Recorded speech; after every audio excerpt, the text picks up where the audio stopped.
The disease COVID-19 is caused by a chain of the coronavirus family, known as the SARS-CoV-2 virus, has plagued the entire world into a global pandemic.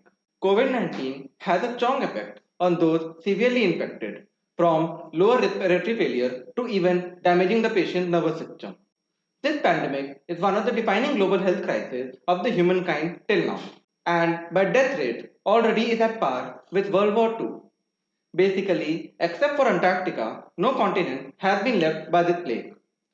Crossing the tragic milestone of a million deaths, to recover back from the extreme human loss, we need to do a lot. The response, even though with the government of different countries, the United Nations, the World Health Organization, and everyone else trying their best, still feels inadequate due to the extreme suffering the entire humankind is facing. Apart from the significantly hurting health effect, this pandemic is also an unprecedented socio-economic crisis. It is already taking countries, it is hitting through unprecedented and devastating social, economic, and political consequences that might scar those countries for maybe even decades to come. The United Nations, in its research, analyzed that there would be a decrease in the remittances to the people globally by a margin of about $110 billion. This, upon calculation, would lead to a total of 800 million people not even being able to meet their basic needs amid this crisis. This pandemic has shown that globally, everyone needs to develop new, resilient, and much stronger healthcare in their countries. But the point of concern here lies in a deeper niche. This pandemic has a disproportionate effect on the lives of the people with disabilities. By now, we already know that people with disabilities are among the most excluded groups in the world. And considering they are 1 billion in number out of the total 7 billion global population, this already makes it hugely disproportional. Considering that even under typical conditions, they are the ones who are least likely to have access to healthcare, education, and unemployment, and are most likely to be living their life amid poverty, violence, neglect, and abuse, be it social, verbal, or physical. Now, if we project the same into the impact that COVID 19 has on the community, we can quickly see how they are the ones who are affected in a compounded way here, be it directly or even indirectly. I would be worried that I would die in a hospital setting with COVID because people don't listen to disabled people in the hospital. It reinforces this feeling of being kind of left behind and iced out of society. We live in a world that's filled with ableism and biases against the disability community. Disabled people's lives matter. They deserve to live through this pandemic. The presence of disability means a much higher chance of having poorer health, which would mean that they have much higher chance of contracting COVID 19, and even in that case, have a much more extreme effect on their body. Besides, generally laid down measures to prevent people from catching the virus may also be much more inaccessible to the disabled. With social distancing, that is isolationist practices, the people with disabilities who need daily care and assistance are strongly affected. In this research, we will be diving deeper into what have been the most significant impact on the present pandemic on the lives of the people with disabilities, be it the health or socio-economic. We would go through the surveys conducted by many prominent organizations to understand what we did right and where we went wrong. They would help in the next step, where we would underline the essential foundation necessary for the global inclusive response against COVID 19. Based on those foundations, would we lay out the steps that need be taken to make the answer better and inclusive of the people with disabilities. According to the United Nations, there are an estimated 1 billion people with disabilities around the world. This means that an estimated 15% of the population of the world have a disability. Apart from that, based on the UN data, there are projections to almost 1 in every 5 women experiencing a disability in her lifetime. In addition to that, around an estimated 46% of the people above the age of 60 are those having a disability. Also, on an economic front, 800 million of the 1 billion disabled population live in developing countries. We know that people with disabilities already have to face significant barriers when it comes to exercising their rights throughout their life. This can also be seen in how these communities are extremely marginalized, from exclusion from services to institutional detainment, higher rates of violence, neglect, and abuse. We can see that the pandemic is attacking the core of the societal values in the communities itself.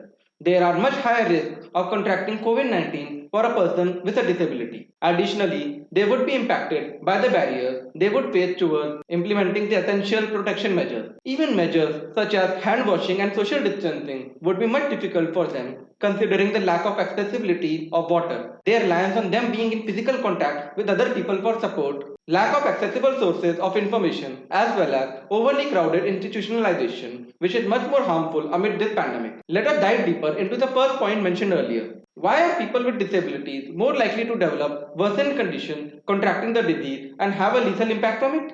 The main reason behind it is the much higher health requirement from them and much lower health outcomes that they may have on average. For example, we can see that secondary conditions, medically known as comorbidities like lung problems, diabetes, heart disease, or obesity, are major causes that worsen the disease's impact. Moving on to the state of institutionalization of the persons with disability. Universally, older people are the majority of the population of institutionalized people. These institutional settings might vary from nursing homes, psychiatric facilities, prisons, social care homes, and incarceration camps.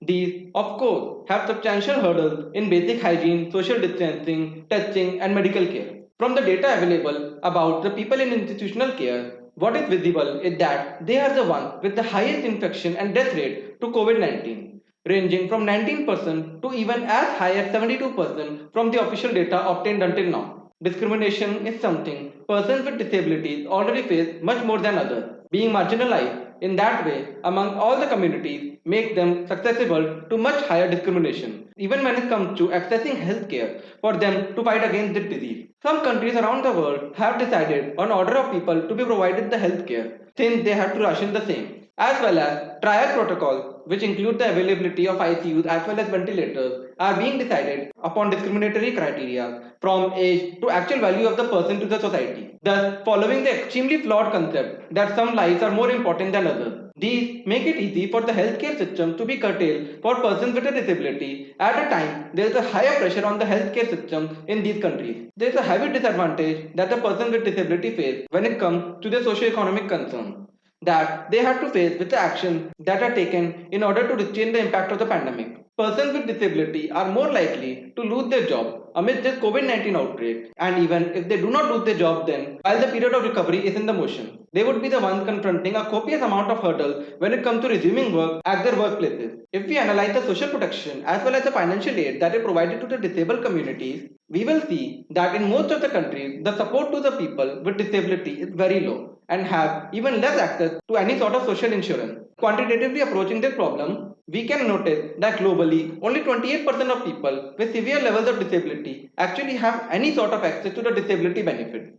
And if we look only in the low income countries, this percentage goes down to 1%. Referring to the United Nations policy brief on the impact of COVID 19 on children, we obtained that children with disabilities are the ones who benefited the least from the new ways of learning, distance learning in the form of online education. Their barriers to this included lack of any technical assistance, little to no access to the internet, lack of accessible software, and even learning resources made it impossible for the students with disabilities to be at par with the students with none. This then makes it much more probable that the gap between the two is going to widen even further. In a similar manner, if we refer to another document here, namely the United Nations policy brief on the impact of COVID 19 on women, what the early reports in the document has shown that there was a substantial rise in domestic violence during the lockdown and shelter in place rules globally.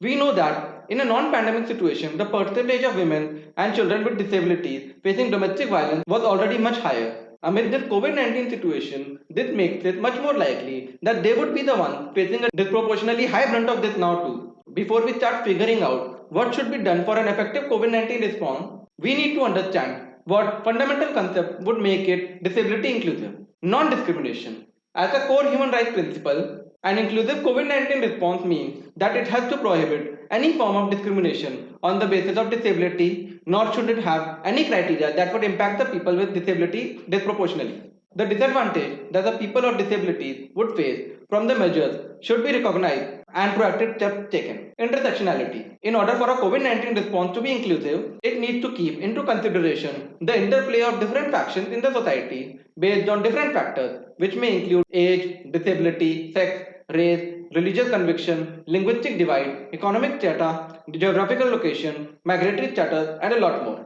All of these factors need to be reflected upon and this needs to be ensured that there is no marginalized group left behind. Accessibility.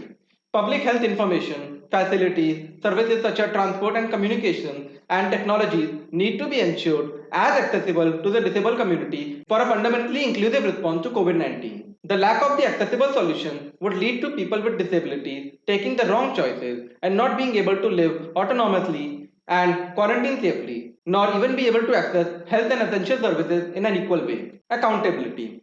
Government, non-governmental organizations, disabled people organizations, entities belonging to the United Nations, and so on need to be accountable to the entire populace of affected people, which does include people with disabilities. And the right mechanism needs to be in place to keep the accountability in check. So now, the solutions that are brought up next would be ensuring all the foundational stones mentioned earlier are laid within them. Retrieving gaps and needs.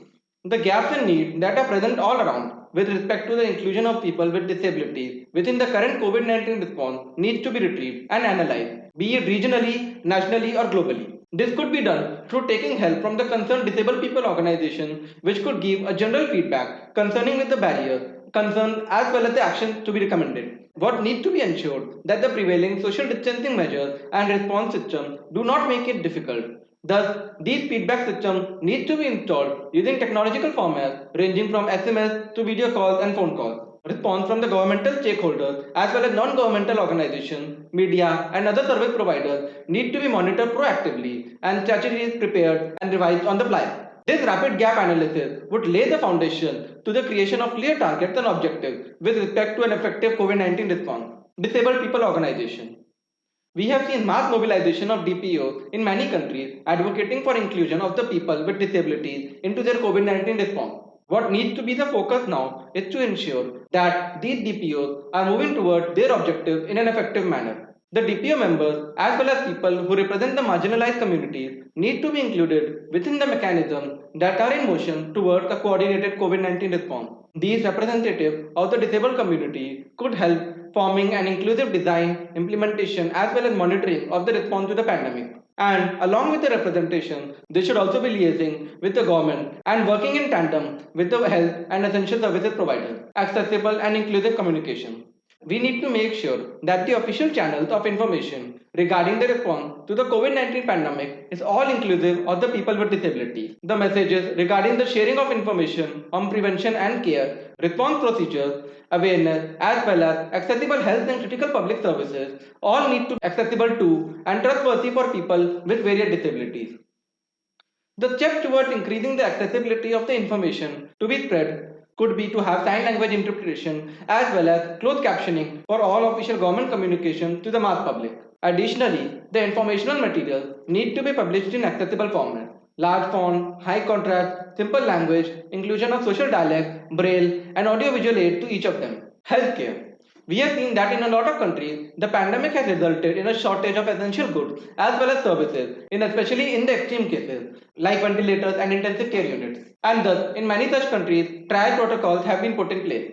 These protocols have basically developed procedures in place to have a priority mechanism, and they have formulated this based on age, marginal number of the year, as well as quality adjusted life years. These protocols have been seen as actively discriminating towards people with any sort of cognitive and intellectual disabilities, as well as people with other health conditions. What needs to be ensured here is that these triage protocols need to be inclusive and not discriminate against people with disabilities. Apart from that, several measures have to be put in place in order to facilitate the access of health services to the people with disabilities. These services may include transportation, ambulances and such, sign language interpreters in healthcare institutions, and procurement of medicine, and services including those corresponding to sexual and reproductive health to be made accessible. Essential workers must include the carers, support workers, sign language interpreters, and deaf-blind interpreters too. This would enable them to continue with their job even during extensively restrictive lockdown hours. The healthcare institution needs to be converted to be made accessible to the person with disabilities too. Mobile ramps, printed large signage, braille, and extensive protocols for the health workers could even make temporary healthcare installations be accessible. Mental health is also a severe issue owing to anxiety, isolation, and lockdown, especially concerning the people under institutionalized care. We saw in the United Nations policy brief on the impact of COVID 19 on older persons that social and physical distancing measures that are in place amid this pandemic restrict the incoming of visitors for older people in institutions, as well as reduce the group physical activities among them, which ends up impacting severely the physical as well as mental health and well being of those persons. In these cases, the mental support and availability of psychological help must be ensured for these people. Social protection.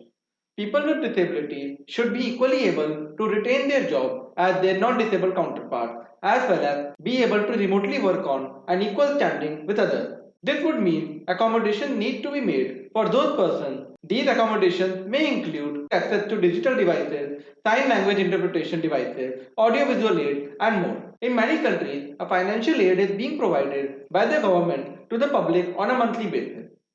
But we saw in cases like Canada, where the financial aid was replaced by the disability benefit that the people with disabilities generally got, and thus basically they ended up getting less overall compared to the non disabled people. Education. We need to make sure that the learning materials are inclusive. This can be done by ensuring that these materials are produced in several formats, ranging from braille, large print, audio and visual, as well as written in accessible languages and available for as low cost as possible. Teachers and students need to be in personal one-to-one monitoring basis to maintain the pace and flow in the situation of distance learning. These could be maintained through phone call or messaging features. The health needs of the children, especially those with disabilities, end up being neglected at home, and they need to be an object of focus when these children start returning back to school. Once schools are back open, overcrowding needs to be curtailed and social distancing maintained. Schools can be run on shift to shift basis, thus ensuring every kid still is educated properly. In this research, we have dived deeper into what have been the most significant impact of the present pandemic on the life of the people with disabilities, be it health or socio-economic. We have gone through the surveys conducted by the many prominent organizations to understand what we did right and where we went wrong. They have helped us in the next step, where we underline the essential foundation necessary for the global inclusive response against COVID 19. Based on those foundations, we laid out the steps that need be taken to make the response better and inclusive of the people with disabilities.